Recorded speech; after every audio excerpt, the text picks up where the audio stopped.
Être bénéficiaire de subventions publiques, ça nous donne vraiment la responsabilité d'une utilisation optimale de cet argent public. Et cette responsabilité comporte différentes dimensions, en particulier celle de garantir que nos procédures d'évaluation et de sélection permettent de financer les meilleurs chercheurs, les meilleures chercheuses, les meilleurs projets. Ça, c'est vraiment notre cœur de métier.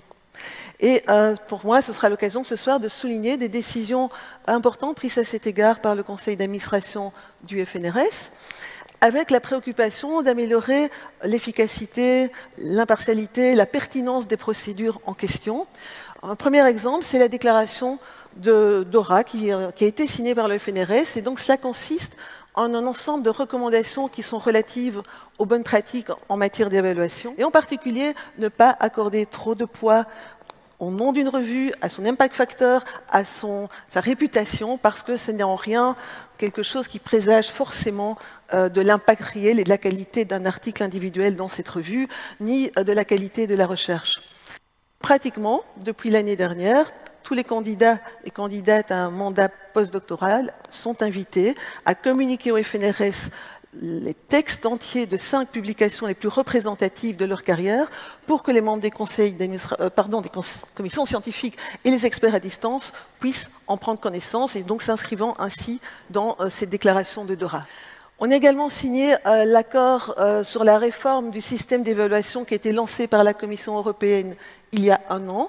Et là, l'idée est que les organismes de recherche reconnaissent la diversité des résultats, des pratiques, des activités de recherche pour maximiser la qualité et l'impact de la recherche qui est menée au niveau européen. Et donc cela devrait guider nos réflexions pour les années à venir, cette fameuse réforme de ce système. Le conseil d'administration du FNRS a également décidé de mettre en place une phase de rebuttal. Je crois que ça va beaucoup intéresser certains chercheurs ici présents. Donc ça concerne les candidatures à des mandats de chercheurs qualifiés ou chercheuses qualifiées. Donc dorénavant, à partir du prochain appel, les candidats vont recevoir les rapports d'évaluation qui ont été rédigés par les experts internationaux à distance. Et ils pourront, s'ils le souhaitent, communiquer leurs commentaires aux membres des commissions scientifiques qui procéderont ensuite aux classements finaux. Donc ça permet d'éventuellement dissiper un malentendu qui serait apparu dans un rapport d'évaluation d'un expert. Ça peut aussi permettre de réfuter certaines allégations émises. À ce propos, d'ailleurs, on ne le sait pas encore, mais c'est évoqué ici par mon collaborateur Raphaël Beck. Après chaque appel, on fait des analyses très fouillées, systématiques, statistiques, de l'appel pour voir si c'est bien déroulé et aussi pour voir s'il n'y a pas de possibles biais dans nos procédures d'évaluation. C'est très important et effectivement, elles sont publiées sur nos sites et je vous invite à les consulter. Et je prends un exemple ici parmi des dizaines que j'aurais pu prendre. On peut voir sur ces 2 graphiques l'évolution des taux de succès des femmes en mauve, des taux de succès des hommes en vert au cours des 12 dernières années. À gauche, ce sont les bourses doctorales d'aspirants. À droite, ce sont les mandats chargés de recherche. Et on voit qu'en fait, les courbes sont très proches. Dans les 2 cas, on ne voit pas d'association entre le genre et la probabilité d'obtenir son financement. Et c'est confirmé par des analyses de régression logistique. Donc ce sont toutes des analyses qu'on fait qui sont extrêmement importantes. Et c'est juste un exemple, mais je vous dis, on en fait beaucoup plus.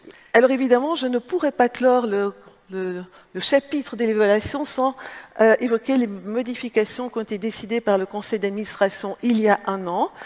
Ce n'était pas sur les grands principes ni même le fonctionnement fondamental de nos commissions, mais c'était quand même sur la structuration de ces commissions. Donc, dorénavant, une commission, ce sont des membres internationaux avec des observateurs et observatrices de la Fédération Wallonie-Bruxelles, sauf au niveau doctoral, où là, nous avons des commissions avec des membres de la Fédération Wallonie-Bruxelles et un président ou une présidente internationale. Alors, je sais, ce sont des modifications quand même significatives et qui ont généré un peu d'émoi, un peu de remous, un peu d'interrogation. Et donc, elles seront sans doute au cœur des débats lorsque l'administration du FNRS, moi y compris, nous allons aller vous visiter dans les universités à partir du début de l'année prochaine pour l'occasion de la 2e édition du FNRSDS. Et donc, on a fait des analyses quantitatives comparatives depuis cet été, on fait aussi des analyses qualitatives, basées notamment sur des enquêtes auprès de toutes les parties prenantes. Et ces analyses seront présentées lors de ces FNRSD. Ce sera l'occasion d'échanger avec les chercheurs, les chercheuses et de les entendre également. Ça, c'est pour un futur proche. Alors, pour un futur à moyen terme, il est évident que nous restons tout le temps attentifs, au sein aussi d'organisations internationales, à l'évolution des pratiques en matière d'évaluation. Et là, j'en cite quelques-unes dans le désordre et de manière non exhaustive, mais c'est par exemple l'évaluation des évaluateurs, ou bien la fatigue des évaluateurs, des reviewers qui sont beaucoup sollicités, ou encore comment est-ce qu'on évalue des projets interdisciplinaires, ou bien aussi l'apparition, la venue attendue, annoncée de l'intelligence artificielle, le H-index. Donc ce sont des choses qu'on suit vraiment et on est acteur des réflexions au niveau européen sur ces sujets. J'ai évoqué nos responsabilités qui s'exercent donc en tant qu'organisme qui reçoit des subventions publiques. Je pense que parmi nos responsabilités, il y a aussi celle d'essayer d'offrir aux chercheuses et aux chercheurs les meilleures conditions possibles pour exercer leurs travaux de recherche. Et donc cela passe par l'adaptation de nos règlements. Et donc récemment, il y a eu plusieurs mesures de flexibilité, de simplification qui ont été prises pour pouvoir essayer de simplifier la vie des chercheuses et des chercheurs. Et je vous renvoie pour cela à notre lettre d'information, le FNRS Express. Garantir les procédures d'évaluation, offrir de meilleures conditions possibles pour la recherche en simplifiant l'administration, mais cela passe aussi par une évolution de nos instruments de financement qui sont mis à disposition des chercheuses et chercheurs. En fait, on doit être en prise directe avec vos besoins financiers, mais aussi avec les besoins sociétaux. Et tout ça sans jamais se départir de notre mission première, qui est financer la recherche fondamentale. Alors, je vais donner quelques exemples de ces évolutions au cours de ces dernières années.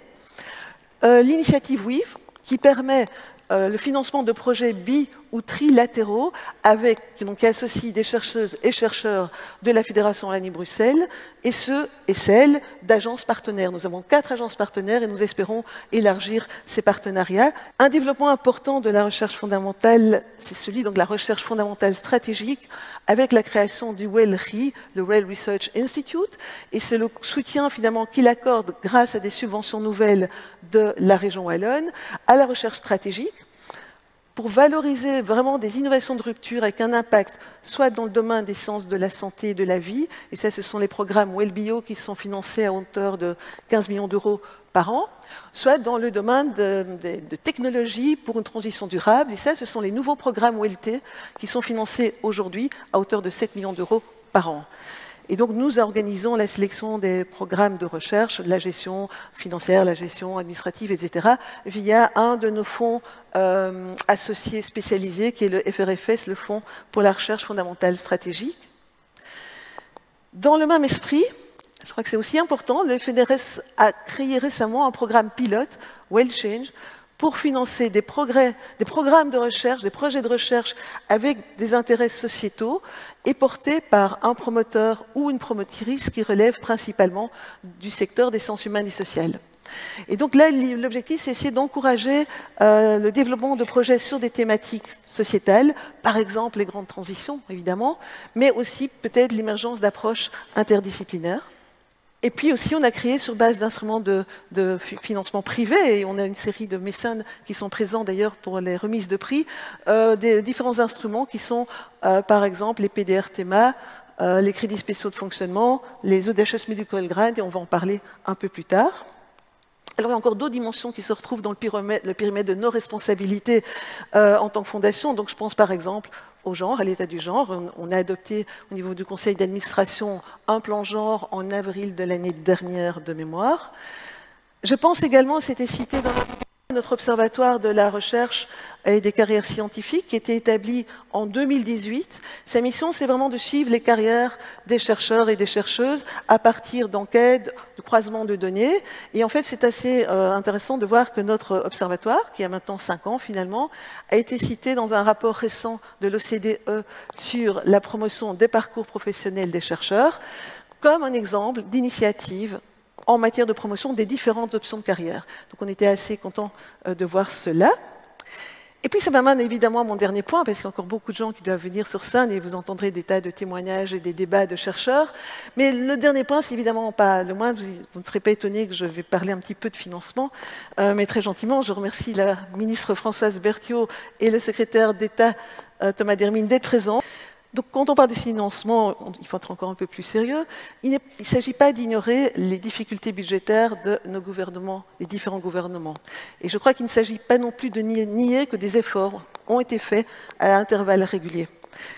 Et puis aussi, les pouvoirs politiques nous font confiance, je trouve, en respectant notre gouvernance et nos statuts, et nous leur en sommes reconnaissants.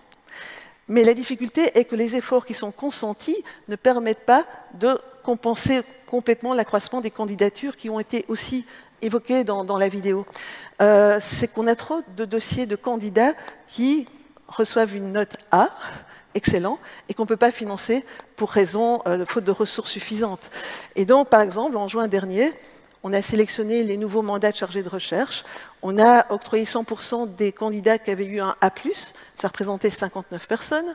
Et puis on a pu financer qu'un tiers des candidats et candidates qui avaient obtenu un A. Un A+, c'est exceptionnel et un A, c'est excellent. Donc ça veut dire qu'on en a financé 73 sur 198.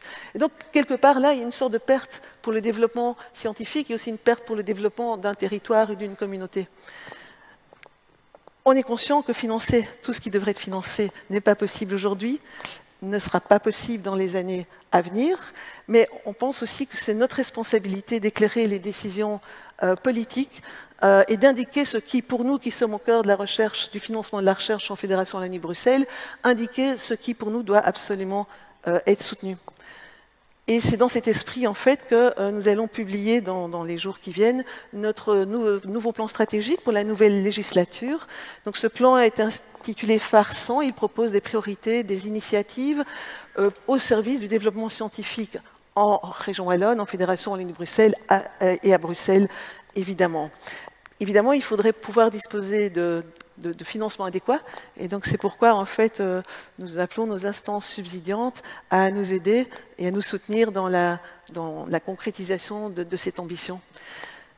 On est dans, et ça c'était dit par la présidente avec beaucoup de conviction aussi, on est dans un monde confronté à des multiples défis, à des enjeux, à des menaces. Et donc, il faut le répéter, un financement de la recherche et de la science est vraiment une condition indispensable à hauteur des enjeux pour pouvoir y faire face.